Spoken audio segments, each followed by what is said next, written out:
শয্যা সংকটে শিশু ওয়ার্ডের মেঝেতে চলছে চিকিৎসা, তবে পাশেই রাখা ডাস্টবিন, আশপাশও নোংরা। পরিষ্কার করার জন্য নেই পর্যাপ্ত লোকবল। শেরপুরে সরকারি স্বাস্থ্যসেবার সবচেয়ে বড় জায়গা জেলা হাসপাতাল। প্রতিদিন রোগীদের উপচে পড়া ভিড় লেগে থাকে এখানে। তবে জনবল সংকটে ব্যাহত হচ্ছে স্বাস্থ্যসেবা।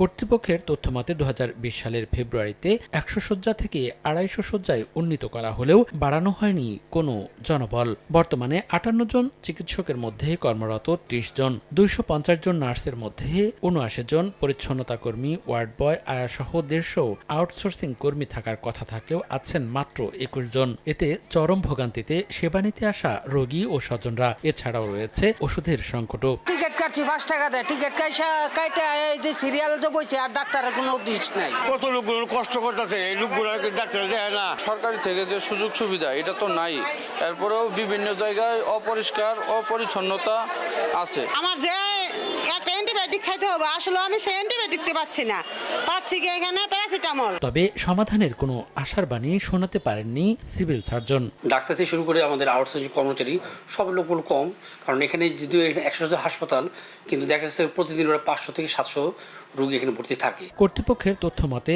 শেরপুর জেলা হাসপাতালের সব বিভাগ মিলিয়ে প্রতিদিন ১,০০০-এর বেশি রোগী স্বাস্থ্যসেবা নেন।